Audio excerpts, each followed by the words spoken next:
Dae-jin was a small and fragile boy who learned early that life did not give kindness for free. He was born on the Neo-Eurasian frontier colony, a world full of metal towers, loud machines, and endless dust storms. Most children ran through the colony streets with strong legs and loud laughter. Dae-jin could not.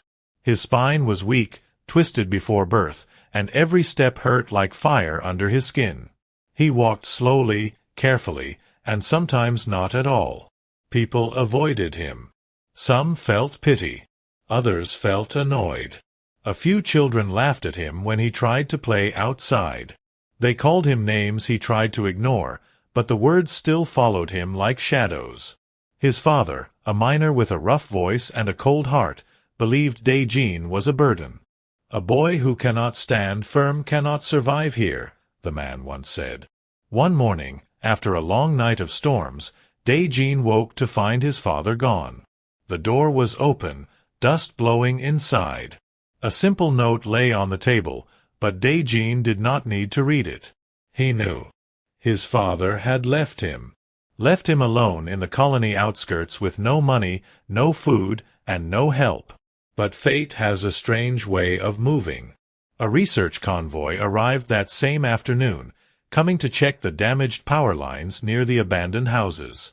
The team was led by Harim, a young engineer with curious eyes and a sharp mind. She walked with steady steps, always focused on her work, but when she found the small boy sitting alone near a broken generator, she stopped. Dae-jin tried to stand when he saw them, but his legs shook. Harim rushed over. "Are you hurt?" she asked. He shook his head, though pain ran through him. Harim studied him carefully. His body was weak, yes, but something in his eyes made her pause, something bright, something stubborn. She spoke softly to the others. They gathered around him, whispered among themselves, and finally agreed to bring him back to their mobile lab. Inside the lab, machines hummed and lights blinked. Harim examined Dae-jin's spine with scanners that glowed blue. She frowned at the results, but not out of disappointment, out of fascination. "Your nervous system is different," she said. "It reacts faster than normal. And your spinal signals adapt in ways I've never seen." She leaned back, thinking. "Your body is fragile, but your brain and nerves, they fight back. They try to survive." Dae-jin did not fully understand, but he listened with wide eyes. Harim spent days studying him. She brought him warm food, clean clothes, and a soft bed. It was the first time in his life that someone looked at him without anger or pity.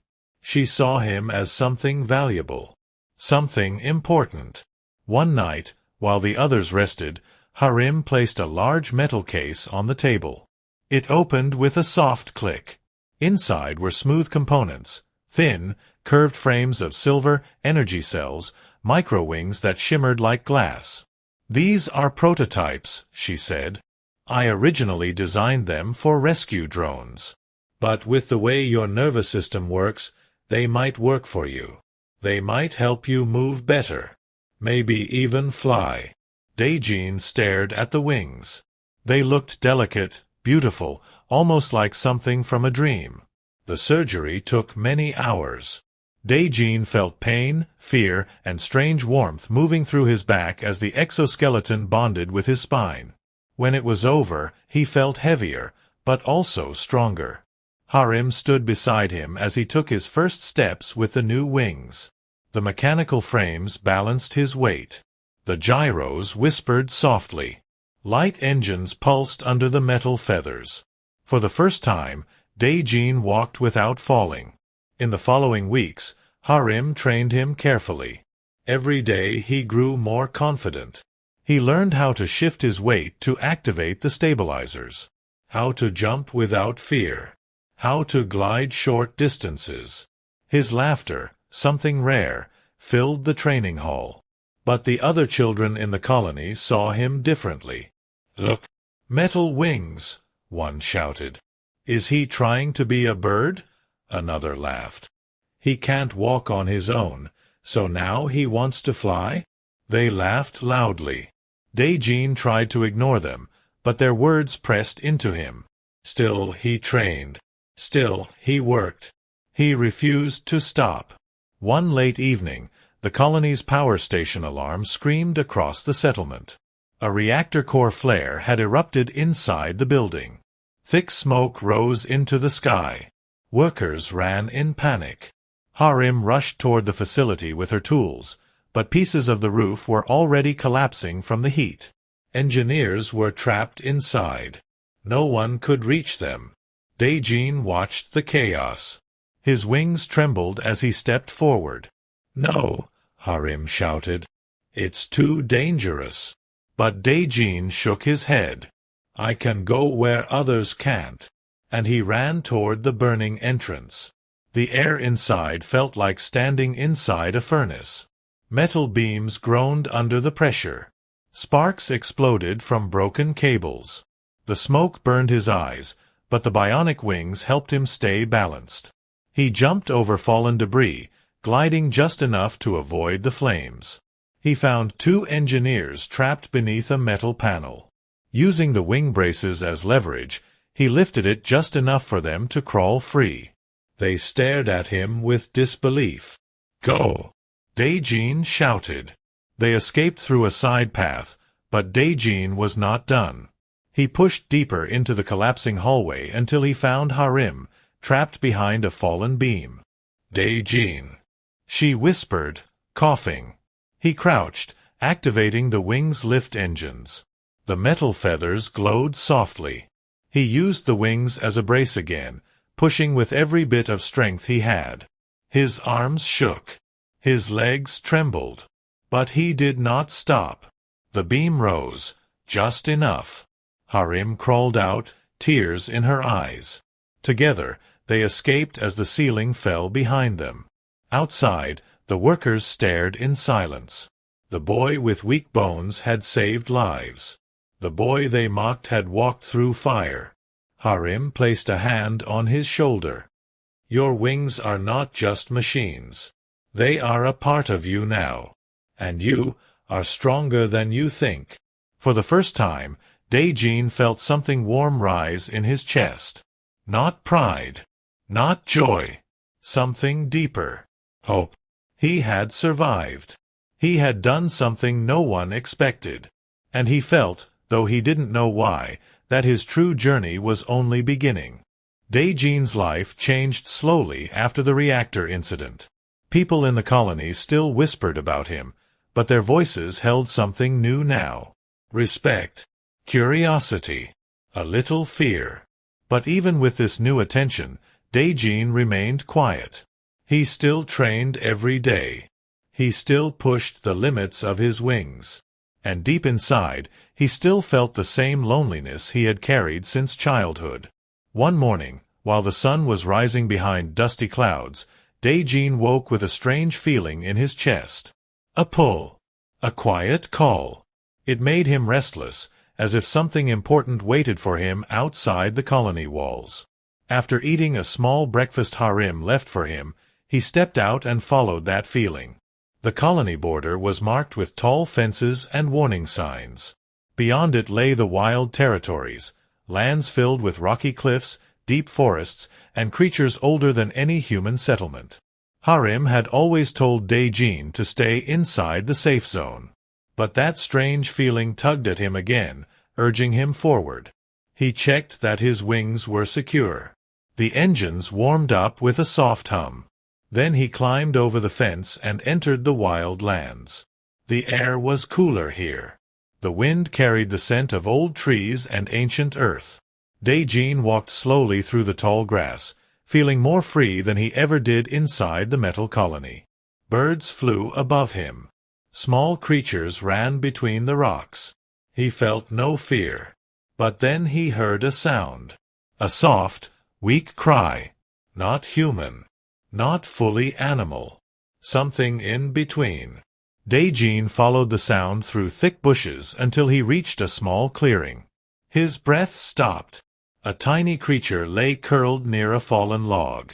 Its scales were white as snow, glowing softly under the sunlight. Its wings were thin and nearly see-through, like sheets of crystal. and its eyes, pale, frightened, and shining, looked up at him. It was a dragon hatchling. Daijin froze. He knew enough about dragons to understand the danger. Even young ones could be fast and deadly. But this one did not move to attack. Instead, it trembled. One of its wings was injured, bent at a strange angle. Its breathing was shallow. Daijin slowly crouched down. "It's okay," he whispered softly. "I won't hurt you." The hatchling watched him with wide, fearful eyes. When Daijin reached out his hand, it let out a small growl, but the sound was weak. It could not move much. It was too injured. He looked around, wondering if its parents were nearby. But the clearing was silent. Dragonkin usually protected their young fiercely. If this one was alone, it meant something terrible had happened, or it had been abandoned. Daijin gently moved closer. The hatchling did not fight.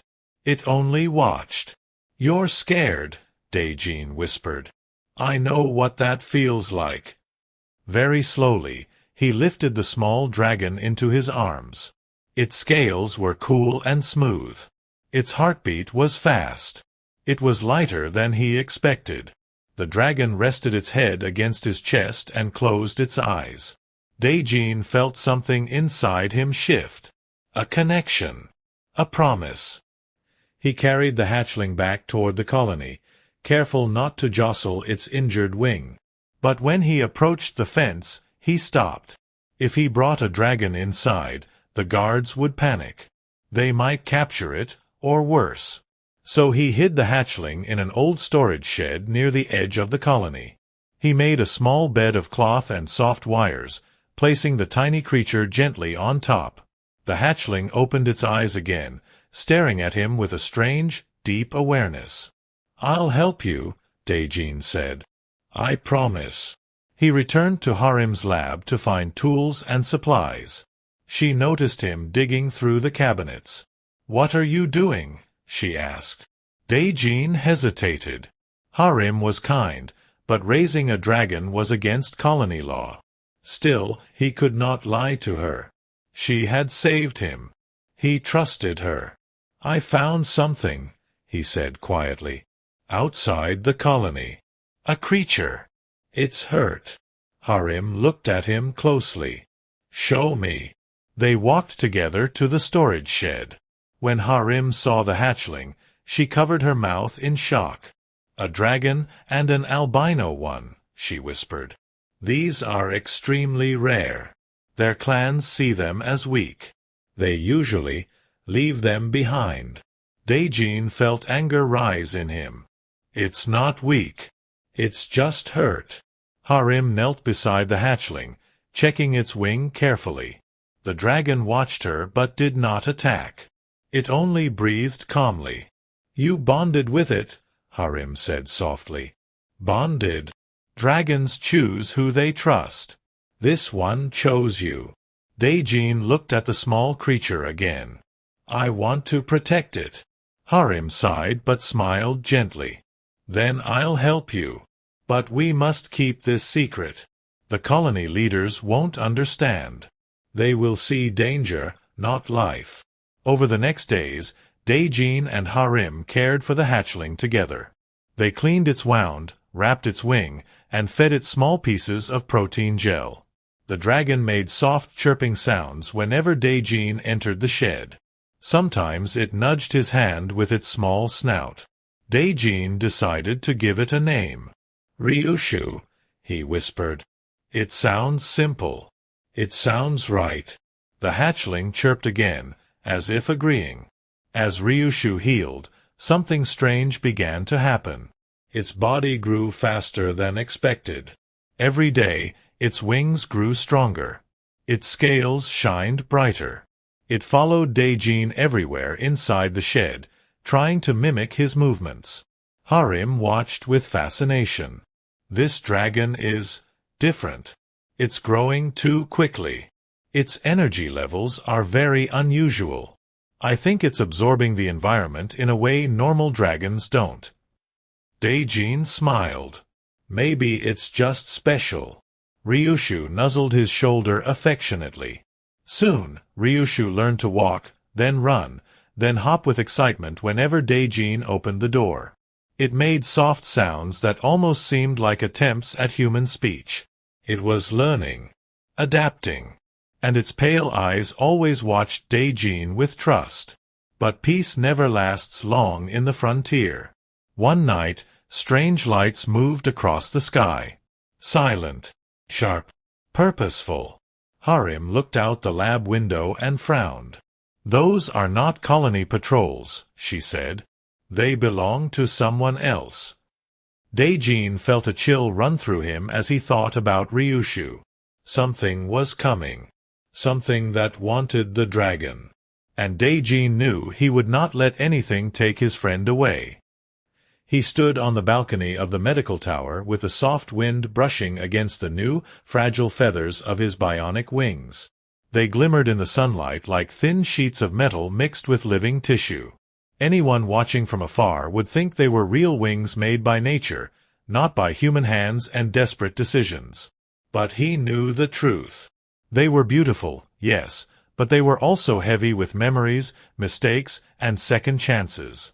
Every day he woke up trying to understand what he was now. He was not fully human anymore. He had something extra, something strange, something that made people around him stare too long or look away too fast. But he also remembered why he accepted these wings.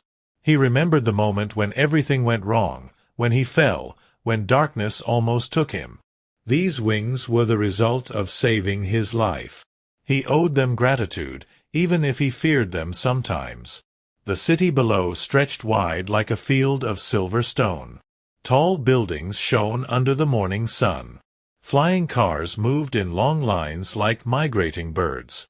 People on the streets looked small from so high up, but he could still imagine their voices, their laughter, their worries. He wondered how many of them had heard about the boy with the wings. News traveled fast. Rumors traveled faster. Some said he was a miracle. Others said he was a failed experiment. A few even said he was dangerous. He wished he could tell them he did not want to be any of those things. He only wanted to live a normal life again. Dr. Illara, the scientist who had built the wings, stepped out onto the balcony behind him. She always walked softly, as if she did not want to disturb anything around her. She folded her arms and looked at him with gentle eyes. "How do they feel today?" she asked. He lifted one wing slowly. The feathers moved with quiet grace. "They feel better," he said.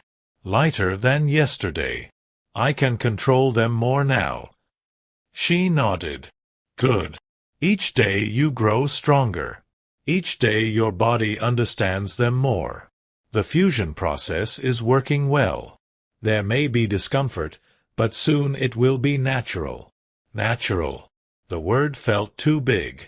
Wings on a human would never truly be natural. But he did not argue. Dr. Illara had given him hope when he was close to losing everything. He trusted her, even when he struggled with himself. He turned his gaze back to the open sky. Birds flew across the horizon in soft circles. He watched their shapes and wondered when he would join them. Dr. Illara reminded him many times that he could not fly yet. The wings were not fully stable. His muscles were still adapting. If he tried too soon, he could fall again. But every morning he felt the same pull in his chest. Not just the desire to fly, but the feeling that he was meant to discover something waiting for him in the sky. Later that afternoon, he walked down the quiet hallways of the research center. The walls were white, clean, and smooth. Machines hummed gently behind glass doors. Scientists spoke in calm voices, their hands holding tablets full of numbers and diagrams. Every time he passed them, they nodded politely. A few smiled kindly. But some stared at his wings with fear or curiosity. He pretended not to notice. He reached the training room, a wide space filled with soft padding on the floor and tall windows that let light spill in. Here he practiced every day. Here he learned to move with the wings instead of against them. Dr. Ilara joined him again, carrying a small device that tracked his movement. "We will try something new today," she said. "I want you to feel the balance in your back, not just your shoulders. The wings respond better when your whole body moves with them." He nodded. He spread the wings gently. The soft sound of metal and living tissue shifting echoed through the room. He stepped forward. One wing dipped too low. He corrected it. Another step. The other wing rose too high. He adjusted again. It felt like learning to walk a second time. Dr. Ilara watched closely. "Good," she said. "Again. Try slower. Let the wings follow you. They listen better when you are calm." He tried again. Slow steps. Deep breaths. His back tightened, then loosened. The wings slowly followed the motion of his spine. After several minutes, he began to feel the subtle balance she talked about. The wings moved with him, not as separate parts but as extensions of his body. For the first time since he woke with them, he felt a hint of harmony. An hour later he sat on the training room floor, tired but not frustrated. That alone was progress. Dr. Ilara knelt beside him and scanned the readings from her device. "You are improving faster than I expected," she said. "Your body is adapting beautifully. With more practice, you will be able to glide inside the test chamber." Glide. He looked up with wide eyes. Not fly. She smiled gently. "One step at a time. Glide first. Flight later. Your safety matters more than speed." He nodded, trying to hide his disappointment. Even a glide was a dream to him. The idea of lifting off the ground, even a little, filled him with excitement. When the sun began to set, he returned to the balcony with a warm drink in his hands. The sky turned orange and pink. The air grew cooler. He wrapped the wings around himself like a soft cloak. They were warm, surprisingly warm, as if they carried their own quiet energy. As the city lights flickered on, he remembered something from before the wings, something from the night of the accident. A flash of light. A strange humming sound. A feeling of falling. And then the strong belief that someone, or something, had pushed him. He still did not understand it. Dr. Ilara said his mind might be mixing memories with fear. But he was not sure. Sometimes he could almost feel that presence again, like a shadow at the edge of his thoughts. While he stood lost in thought, he heard soft footsteps. It was Mira, a young assistant at the lab. She carried a small tablet and wore her usual shy smile. "Dr. Ilara wanted me to give you this," she said. "It's the new schedule for your training." He took the tablet. "Thank you." Mira hesitated before speaking again. I just wanted to say, your wings are really beautiful. I know they must be hard to carry, but they suit you." He blinked in surprise. People rarely complimented the wings. Most were too afraid or too unsure. He felt a small warmth in his chest. "Thank you," he whispered. Mira nodded quickly and walked away, cheeks pink. He looked back at the sky. Stars began to appear one by one. He spread the wings slightly, letting the night breeze pass through the feathers. For the first time, he felt not fear, not confusion, but hope. He did not know what waited for him in the future. He did not know why he had been given a second chance. But he knew he would not waste it. He would learn to fly. Slowly. Safely. Strongly. And when he did, he would discover the truth waiting above the clouds. Daejin flew low over the dark plains as night covered the land. The Mark II wings felt heavier than before, but they were also stronger and more sharp. Each movement made a soft metallic sound, and the new energy lines on the wings glowed faint blue. He had trained for weeks to control them. Now they answered his thoughts faster than his own arms. He moved like a shadow cutting through wind. But even with the new wings, his heart was full of pain. The Empire had taken Ryushu. They had chained the young albino dragon, and Daijin had seen the fear in its pale eyes before it was carried away. That memory burned inside him, pushing him to fly harder across the empty plains. Harim had helped him prepare. She had tried to stay brave, but he had seen her eyes shine with worry. She had given him the new wings, shared all secret maps she had, and warned him about the dangers inside the Empire. She told him she believed in him, yet he could feel her fear too. He carried that with him now, along with his own fear that he might be too late. He could not let Ryushu suffer one more day. The path into the Calorian Empire was quiet and full of danger. He crossed the border at night, using old smuggler routes and flying close to canyon walls to avoid scanners. Sometimes drones passed above him, lights sweeping the ground, but he kept still and silent until they moved away. Other times he had to hide in ruined outposts that had been destroyed long ago during old wars.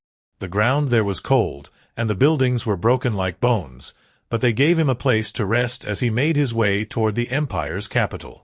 On the fourth night, Daijin reached the outskirts of the Empire's large industrial zone.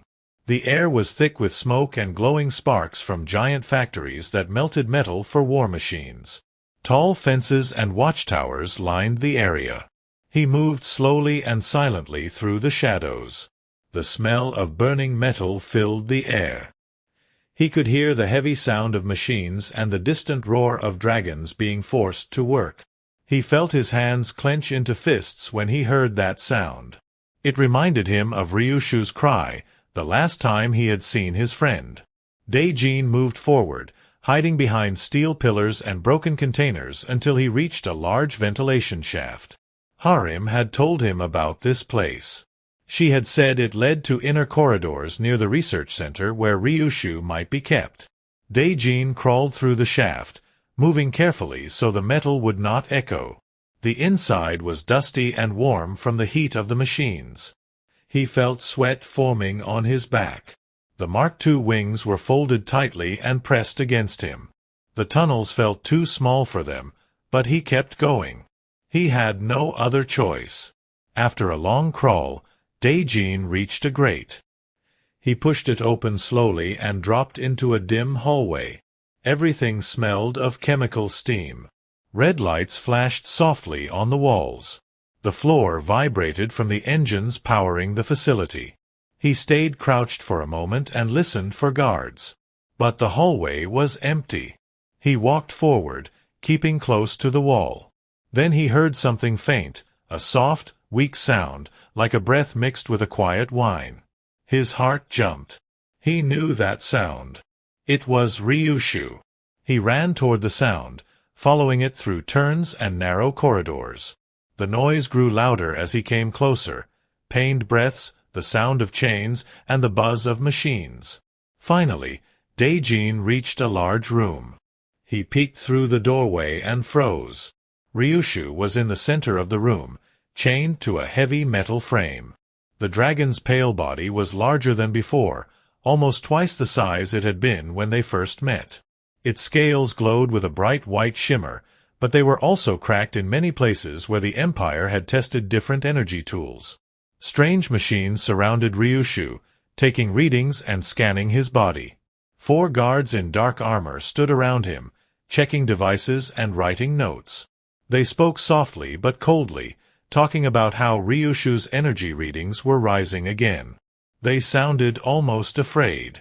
Ryushu lifted its head slightly and sniffed the air. Then its tired eyes suddenly widened. It had sensed Daijin. Before Ryushu could make a sound, Daijin moved. He burst into the room with his wings opening wide. The blue lines on them glowed bright as he jumped forward. The guards shouted in shock. One raised a blaster, but Daijin spun quickly and struck him with the wing blade, knocking him into the wall. The second guard tried to shout for reinforcements, but Daijin slammed into him. The guard fell hard, and his helmet hit the floor with a loud metallic ring. The other guards ran toward him, But Daijin was too fast. He dodged their attacks and used the wings' sharp edges to disable their weapons. When the last guard fell, Daijin rushed to Ryushu. He touched the dragon's face gently. "I'm here," he said softly. Ryushu let out a weak breath, leaning into his hand. Daijin's throat tightened. The dragon had grown, but it looked thin and tired. Its white wings were folded and chained. Its scales were marked by painful experiments. Still, its eyes were full of trust. Daijin began breaking the chains. His hands shook as he worked. The metal was heavy and strong, but he hit the chain locks with the wing blades until they cracked. Each time a chain broke, Ryushu's body shook with relief. When the final chain fell to the ground, the machines around them began to beep loudly. Red lights flashed everywhere. The alarm had been triggered. "We need to go now," Daijin said. But before they could move, something strange happened. Ryushu lifted its head and let out a soft growl, low, deep, and full of energy.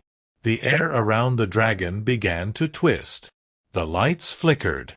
The floor vibrated. Then Ryushu opened its mouth and released a roar unlike anything Daijin had ever heard. It was not sound. It was a wave of force, like gravity bending and pushing outward. The walls of the room cracked. The machines shook violently. The energy pushed Daijin back a step, even though Ryushu did not aim it at him. Ryushu's power had awakened. The gravity pulse roar broke the ceiling lamps, sending sparks everywhere. Daijin shielded his face and looked at Ryushu with surprise. The dragon's pale scales glowed bright white, almost like fire without heat. As the roar faded, Ryushu looked at Daijin again. Even if it was tired, even if it was weak, Ryushu still wanted to fight. Still wanted to survive. Daijin felt something warm rise inside him. Pride. Hope. Strength. He stepped forward and touched Ryushu's snout again. "Let's go home," he whispered. Ryushu spread its wings. They were large, glowing, and no longer weak. Even the cracks in the scales seemed to shine with white light. Guards were already running toward the room, but Daijin and Ryushu faced them together. Daijin stood tall, wings open and glowing blue. Ryushu stood beside him with its pale wings spreading wide. The path forward was dangerous. The whole empire would try to stop them. But Daijin was no longer afraid. He had his wings. Ryushu had its power. And together, they were going to tear down the chains of an empire. Daijin held his breath as he and Ryushu moved through the burning corridors of the empire's fortress. Alarms screamed from every direction, red lights flashing like angry eyes. Smoke filled the halls. The floor shook every few seconds as explosions echoed from deeper inside. Soldiers shouted orders. Dragons cried out in confusion and fear. Everything was chaos. But Daijin did not slow down. Ryushu kept close beside him, wings glowing bright white, lighting the path ahead. Each step they took felt heavier, as if the whole fortress was trying to crush them. But they pushed forward. Together. Everywhere they went, they saw guards preparing to attack. Daijin moved fast, leaping and spinning through the air with his Mark II wings. The blue light running across them glowed brighter with each movement. He used the wings to cut enemy weapons, block laser fire, and create bursts of wind to knock soldiers aside. He fought with all the skill he had learned over years of pain and training. Ryushu fought too. Even with scars on its pale scales, the dragon stood tall and strong. Every time soldiers tried to use chains or stun tools, Ryushu roared and released small waves of pressure that sent them crashing into walls. The dragon was no longer weak or helpless. It was something powerful now, something the empire had never understood. The fortress shook again, and dust fell from the ceiling. Daijin checked the map Harim had given him. He knew where they had to go. The center of the fortress. The control chamber. That was where the emperor stayed. That was where the chains controlling many enslaved dragons were controlled. If they destroyed that room, everything would change. Daijin ran ahead, Ryushu close behind. The halls twisted like a maze, with guards running from every direction. Daijin moved faster, his wings slicing through the air. He felt tired, but he pushed himself forward. He had made a promise to Ryushu. He would not stop until the Empire fell. They reached a tall door made of thick metal. It was locked with a heavy security system that glowed red. Daijin touched the panel, and it buzzed loudly. He stepped back and looked at Ryushu. "Do it," he whispered. Ryushu's eyes glowed brighter. The dragon pulled in a deep breath and released a short, sharp roar. The sound wave hit the door with force, bending the metal inward. The second roar broke it completely, blasting the pieces across the chamber behind it. Heat washed over Daijin as they stepped inside.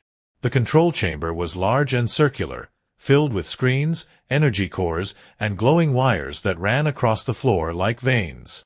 In the center stood the Emperor. He wore dark armor covered in silver lines. His eyes were cold and sharp. Behind him floated a huge control node shaped like a black crystal. It pulsed with energy, sending signals across the Empire. The Emperor smiled when he saw Daijin. "So the child with fake wings survived," he said. "Impressive. But this is as far as you go." Daijin did not answer. He stepped forward, wings opening wide. "You took my friend," he said. "You hurt countless people. Today it ends." The Emperor lifted his hand. The air hummed. From the walls, large cannons slid into place, pointing at Daijin and Ryushu. The Emperor laughed. "You think your wings can protect you from this? I control this fortress. I control every dragon in my empire. You are nothing."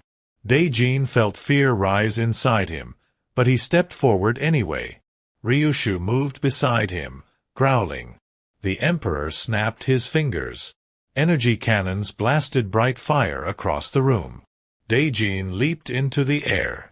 His wings burned with blue light as he soared upward, dodging the blasts. The heat brushed against his skin, but he kept flying. He spun, dived, and slid between beams of fire. The cannons tried to follow him, but he was faster. Much faster.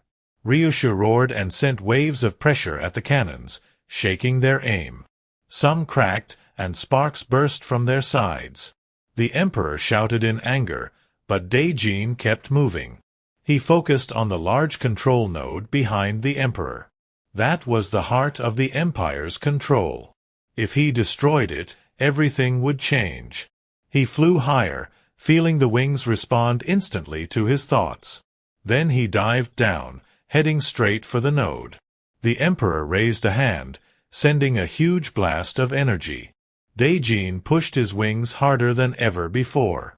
For a moment, it felt like the entire world slowed. The fire ahead of him burned bright and hot, but he folded his wings close to his body and slipped through the flames. The heat felt like knives across his skin, but he did not stop. He broke through the fire and slammed into the control node with all his strength. The blue energy from his wings spread across the black crystal. Sparks exploded. The node cracked. Then it shattered. A shock wave burst across the chamber, knocking the Emperor backward. Screens exploded. Lights flickered. Alarms shut off. Then everything went silent. Ryushu stepped forward, breathing hard. The dragon's eyes glowed brighter than ever. The marks on its body shone with pale white fire. The Emperor pushed himself up, staring at Daijin with anger and disbelief. You ruined everything," he growled. Daijin stood steady, even though pain spread across his arms and chest. "No," he said. "I ended what should have never begun." The Emperor rushed toward him, but Ryushu moved faster. The dragon opened its mouth and released its strongest roar yet. The gravity pulse wave hit the Emperor like a storm. The air twisted and bent. The floor cracked. The Emperor screamed as the force threw him across the chamber, slamming him into the far wall. When the wave faded, he fell and did not move again. Silence returned. The fortress trembled, but it was the trembling of a dying machine. Without the node, the Empire's chains were broken. Dragons across the land cried out in freedom. Soldiers stopped fighting as their command signals vanished. Everything the Empire held under control was now free. Ryushu stepped closer to Daijin and lowered its head. Daijin touched the dragon gently, feeling its warm scales under his hand. He smiled weakly. "We did it," he whispered. Ryushu breathed softly, a warm breath washing over him. Outside, the skies opened with bright light from burning towers. Dragons flew upward, some with broken wings, some scared, but all finally free. Human workers stepped out of factories, looking at the sky with hope. Daijin stepped forward onto a broken platform. Ryushu bent down, letting him climb onto its back. For the first time, they flew together not as a boy and a scared hatchling, but as partners, two survivors who had changed the galaxy. People below looked up and pointed at them. Some gasped. Some cheered loudly. The boy with broken bones. The dragon with pale wings. The pair who destroyed an empire. Daijin felt the wind brush against his face as Ryushu flew higher. For years people had laughed at his strange wings. They had called him weak, strange, useless. But now, he flew above a fallen empire. He was not weak. Ryushu was not broken. Together, they were unstoppable.